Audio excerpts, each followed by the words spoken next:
Assalomu alaykum, hurmatli yurtdoshlar va ijtimoiy tarmoqlarning aziz foydalanuvchilari. Men Samarqand davlat pedagogik instituti o'quvchilari bo'yicha prorektori Musulmonov Norigit Hasanovman. Bugungi brifingda institutimizning 2025-26 o'quv yilining birinchi choragida talabalar yoshlar uchun yaratilgan shart-sharoitlar, yoshlar masalalari va ma'naviy ma'rifiy sohadagi amalga oshirilayotgan ishlar, shuningdek o'quv va ilmiy faoliyat bo'yicha erishilgan natijalar haqida ma'lumotlarni beraman. So'nggi yillarda mamlakatimizda yoshlarga oid davlat siyosati sohasida keng ko'lamli islohotlar amalga oshirilmoqda. Yoshlarni har tomonlama qo'llab-quvvatlash, ularning huquqiy va qonuniy manfaatlarini himoya qilish, tashabbuskor va fidoyi yosh avlodni tarbiyalash bo'yicha muhim ishlar olib borilmoqda. Shuni yo'nalishda Samarqand davlat pedagogik instituti ham talaba yoshlar uchun zarur barcha sharoitlar yaratilgan. Bugungi kunda institutning 10.467 nafar talabasi tahsil olmoqda bo'lib, ularning samarali ta'lim olish uchun 7 ta o'quv binosi, 3000 o'rinli zamonaviy o'quv va ilmiy laboratoriyalar faoliyati yo'lga qo'yilgan. Jumladan 4 ta kimyo laboratoriyasi, 4 ta biologiya laboratoriyasi, 4 ta fizika fani bo'yicha laboratoriyalar tashkil etilgan. Bundan tashqari 5 ta texnologiya laboratoriyasi va ustaxonalari mavjud bo'lib, talabalarga hozirgi kunda xizmat ko'rsatmoqda. Talabalar amaliyotini kuchaytirish maqsadida dual ta'lim, ya'ni 4+2 ta'lim tizimi joriy etilgan bo'lib, bu yo'nalishda 152 ta hamkorlik shartnomalari imzolangan. Bular 127 tasi maktablar bilan, 25 ta maktabgacha ta'lim tashkilotlari bilan imzolangan bo'lib, bularda mazkur yo'nalish bo'yicha dual ta'lim sohasida 614 nafar talabamiz o'z mutaxassislari bo'yicha ishga joylashgan.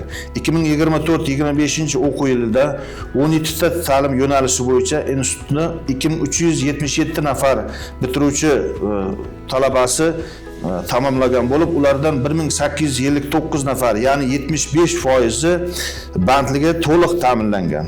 Yoshlar masalalari va ma'naviy ma'rifiy sohada talabalar uchun 4 ta, ya'ni 1700 o'rinli turar joy mavjud bo'lib, hozirgi kunda 1655 nafar talabaga istiqomat qilmoqda.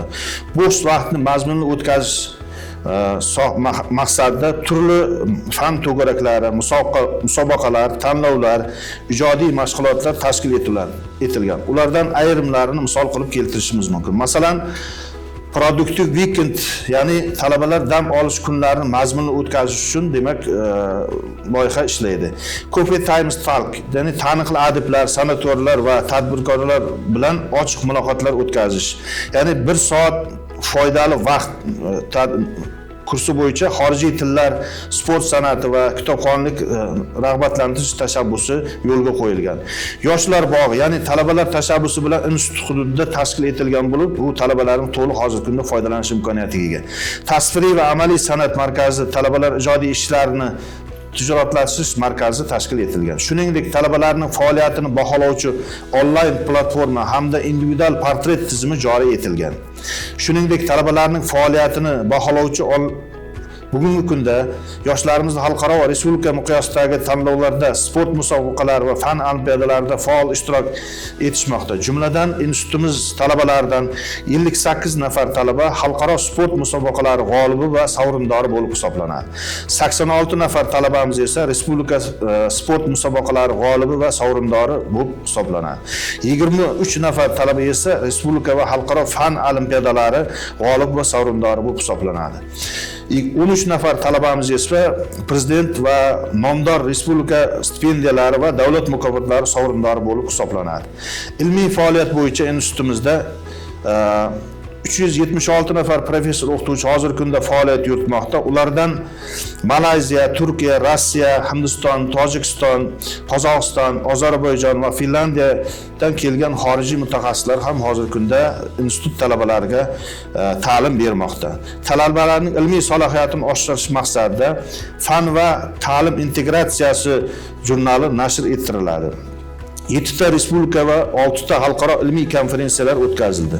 Bir nechta yo'nalishlar bo'yicha ilmiy kengashlar faoliyati institutimizda qo'lga qo'yilgan. 249,3 ming dollar miqdorida xorijiy investitsiyalar jalb qilingan. Demak, 5 ta ilmiy tadqiqot markazi tashkil etilgan. 65 ta xorijiy shartnomasi asosida 475,3 million so'm mablag' institut balansiga kiritilgan. Bir nechta ixtisosliklar bo'yicha tayanch doktorantura faoliyati yo'lga qo'yilgan. Shuningdek, institutning inkubatsion markazi, xorijiy tajribalarni transfer qilish markazi, 4 ta tilni o'rganish markazi, aksil korrupsiya coworking markazi va psixologik xizmat markazi faoliyati hozirgi kunda faoliyati yo'lga qo'yilgan. Professor o'qituvchilar talabalarning tajriba almashinuvi uchun ular Malayziya, Rossiya, Turkiya, Qozog'iston, Ozarbayjon, Tojikiston, Turkmaniston, Belgiya, Finlandiya, Buyuk Britaniya, Xitoy, Belorussiya va Janubiy Koreya davlatlariga yuborilgan.